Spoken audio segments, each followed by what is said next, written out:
Welcome to NightStoryxFear, where every whisper hides a secret and every story leaves a scar.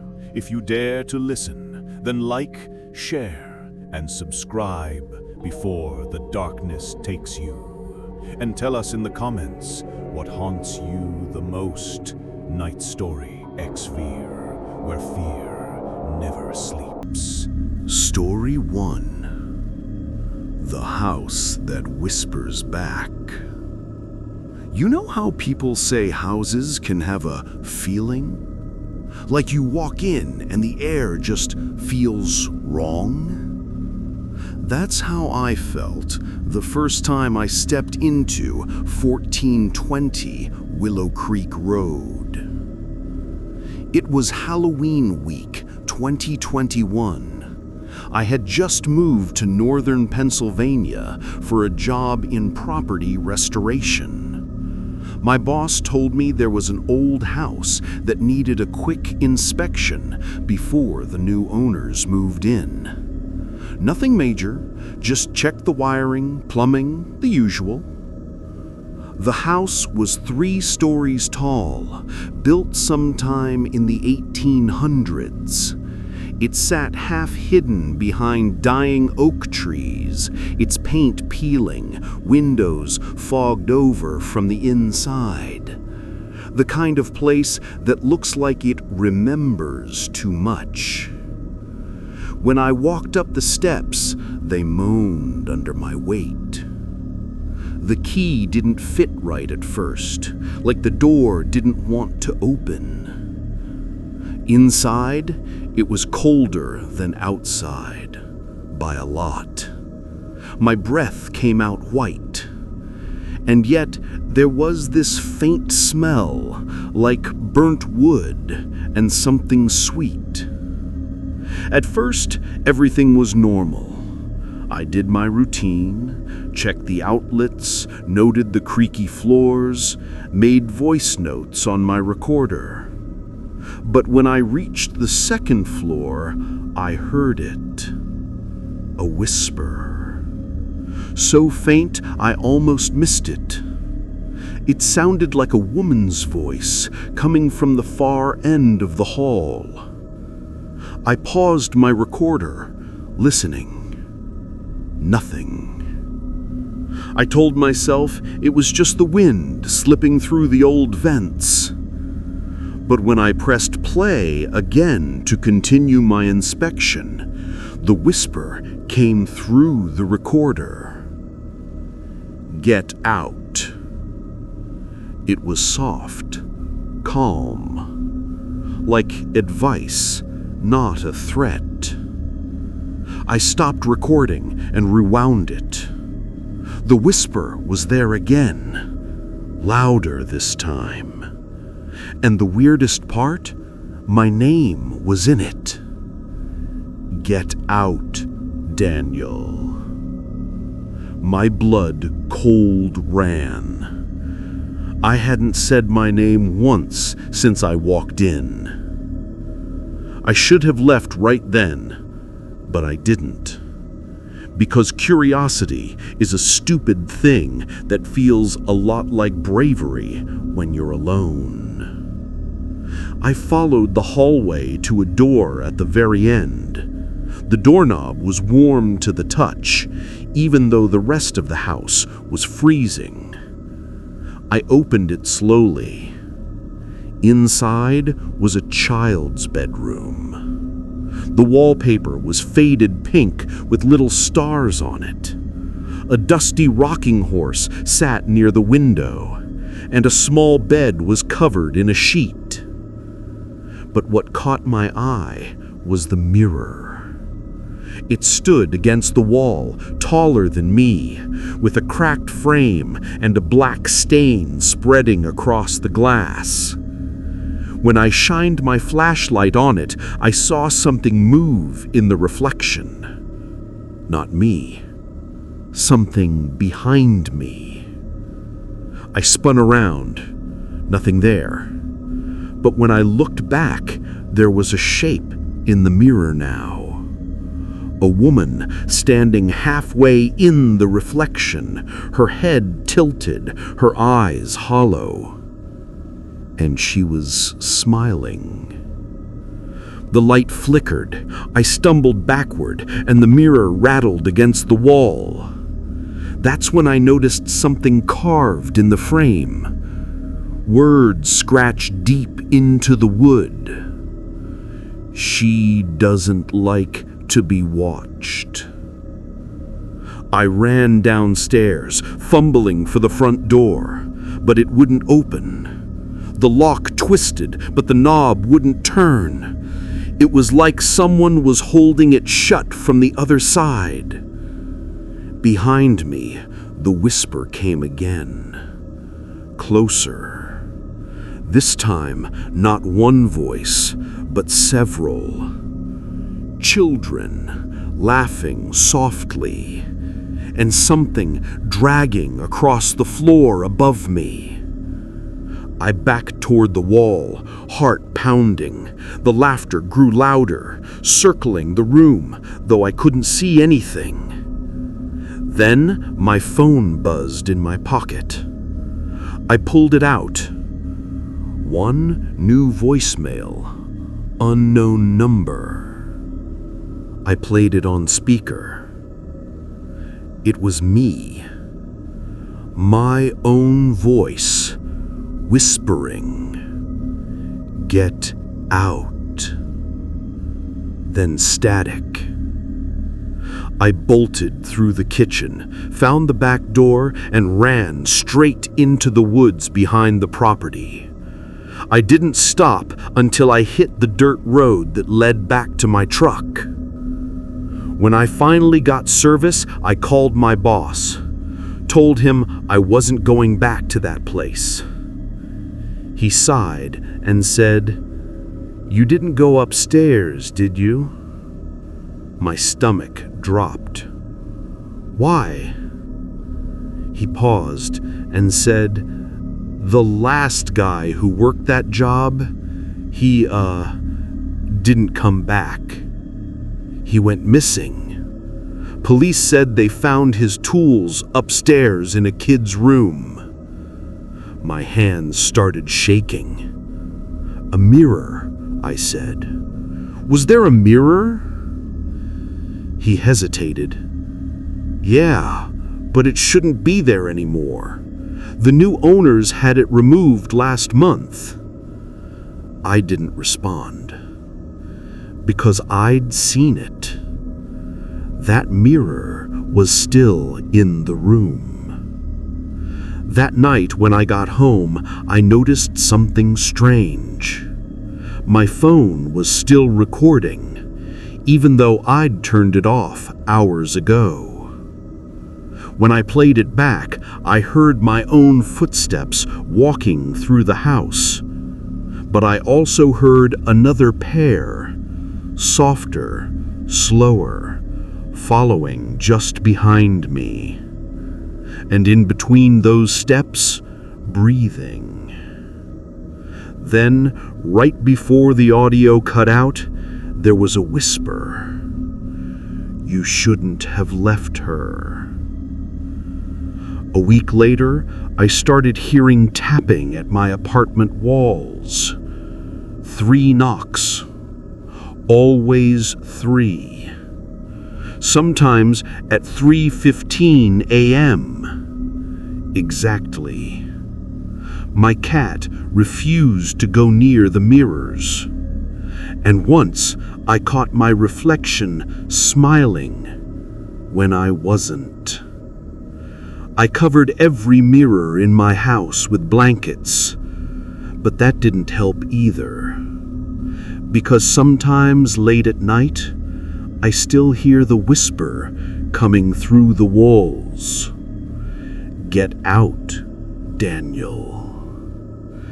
And sometimes, when I glance at the corner of the covered mirror, I can see a woman's hand pressing against the fabric from the inside, pushing to get through. The house on Willow Creek still stands. No one lives there now. The new owners moved out within a week. Neighbors say they still see a light flickering in the upstairs window at night. And if you walk close enough, you can hear something tapping on the glass, like someone inside, waiting for you to look back. Story 2. The Lantern Man of Norfolk, United Kingdom. They say if you see a lantern moving across the marshes of Norfolk at night, don't follow it, because it's not a person leading you home. It's something else leading you away. The locals call him the Lantern Man, and this story is the reason why. It was the last week of October 2020. My friend Claire and I had driven from London to the Norfolk Broads for a photography project. The marshes were hauntingly beautiful that time of year, fog rolling low over the fields and water glistening like glass under the moonlight. We rented a small cottage in a village called Hickling, a quiet place near the edge of the wetlands. The old man who gave us the keys warned us, half jokingly, "Stay off the marsh after dark." When I laughed, he didn't. He just said, "Light moves different here." That first night, the fog was so thick we could barely see the trees across the road. We sat by the window, drinking tea, when Claire spotted something glowing faintly in the distance, like a lantern bobbing slowly between the reeds. "Probably a fisherman," I said. But the movement was strange.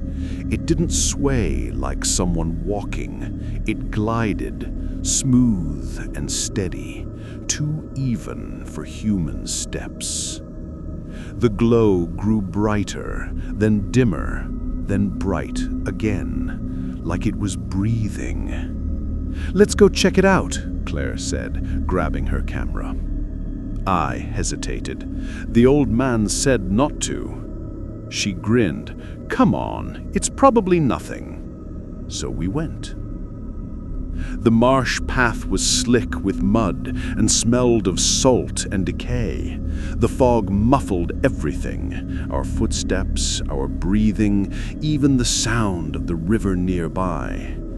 Every few seconds, we saw that same faint glow ahead of us, pulsing between the reeds. "Hello?" Claire called. "Is someone there?" No answer. Only the soft hum of insects and the distant ripple of water. We walked maybe 10 minutes before the air changed. The temperature dropped sharply, and the fog thickened so much that the light ahead blurred into a bright smear. Then we heard it.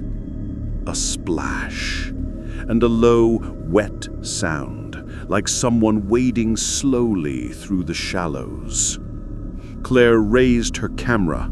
The flash burst for a second, lighting up the fog, and I swear in that instant I saw a figure. Tall, thin, holding a lantern that burned with a pale blue flame. Its face was hidden under what looked like a hood, but its skin, where the sleeve met its hand, was bloated, wet, almost translucent, like it had been in the water too long. Claire gasped. "Did you see that?"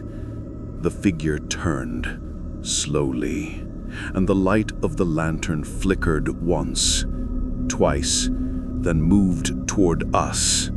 Not walking, gliding. I grabbed Claire's arm. "We need to go." We turned and ran, but the sound of water followed, splashing, dragging, closer every second. I looked back once. The light was brighter now, maybe 20 feet behind us, and in that ghostly blue glow, I saw the reflection of dozens of faces in the water. Pale, twisted, eyes wide open. We burst back onto the main path, panting. The cottage lights were just ahead. Then out of nowhere, Claire screamed. Her camera strap had snagged on something in the reeds. When I reached to pull it free, my hand brushed against something soft. Not a plant, not rope. It was hair. Wet, tangled hair. I yanked my hand back, dragging Claire with me. And then we saw it. A body, half submerged in the mud, face turned upward, eyes clouded over like glass. Before I could react, the lantern light flashed again, closer this time, almost blinding. It burned so bright it turned the fog white. And then everything went black.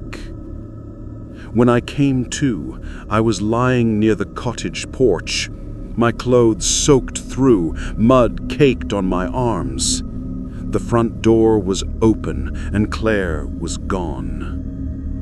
Police found her camera the next morning, floating near the edge of the marsh. Every photo was blurred except one. The last picture showed Claire standing knee-deep in fog, staring toward a faint blue light. And just behind her shoulder, a tall figure holding a lantern. Her body was never found. After that night, I couldn't sleep for months. I kept seeing that blue glow in my dreams, moving closer, flickering like it was searching for something. Then 3 weeks later, I got an email. No subject line, no sender name. It had one attachment. A photo. It was me, standing on the marsh path, looking back, and behind me, the lantern man's hand reaching out of the fog. I moved away from Norfolk, tried to forget. But last Halloween, I went back. I don't know why. Maybe guilt, maybe curiosity. I parked near the same road where we'd seen the light. The marsh was still, silent. I stood there with my flashlight, breathing in that familiar smell of salt and decay. Then I saw it. A faint blue glow moving between the reeds. It flickered once, twice, then stopped. I thought about the warning I'd been told that first day. Light moves different here. So I did what any rational person would do. I turned to leave. But before I could take a step, my phone buzzed. One new message. Unknown number. The text said, "It's her turn to follow." Then my flashlight went out. When the light came back, I was standing knee-deep in water, cold, black, still. And in the distance, the lantern burned, bright and blue, coming straight toward me. I ran, stumbling, gasping for air, but the harder I tried to move, the deeper the mud pulled me down. Something brushed my leg, then another. Hands, dozens of them, grabbing, clutching, dragging me under. I screamed until the water filled my mouth, and just before everything went dark, I saw a face beneath the surface. Claire, eyes open, smiling, and behind her, the lantern man, holding his light above them both. They found me hours later, lying by the roadside, soaked to the bone. No injuries, no memory of how I got out. The police said it was exhaustion, hallucination.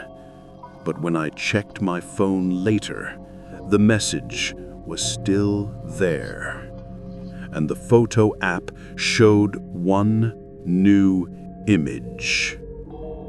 A lantern, glowing blue, and in the reflection of the water beneath it, two figures, watching, waiting. If you ever visit Norfolk and see a lantern flicker across the marsh, no matter how lost you are, no matter how cold it gets, don't follow it, because the lantern man doesn't guide the living home. He guides the dead back to... Story 3. The Whispering Cabin at Lake Minnewanka, Canada.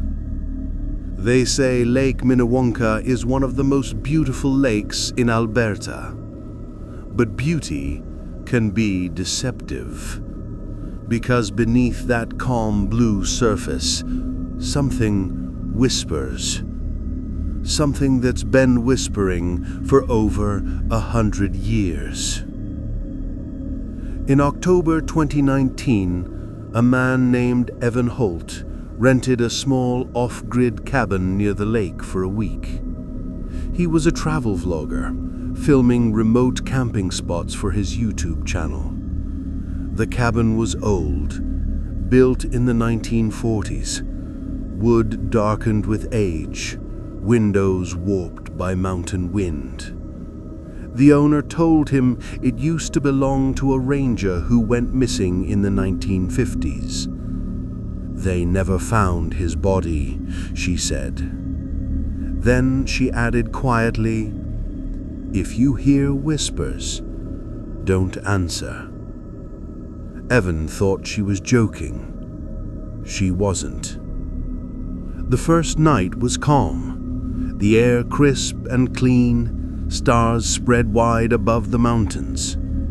Evan recorded a few clips for his vlog, ending the day with a cheerful, "See you guys in the morning." But when he played the footage back later, he froze. In the background of his video, behind his voice, was another voice. A whisper, low, wet. It said, "Get out." He replayed it 3 times. Same thing. At first he thought it was wind, but the whisper came between his words, not during them. He shrugged it off, blaming static or distortion. But that night, he couldn't sleep, because the whispers didn't stay in the recording. They started coming from the walls.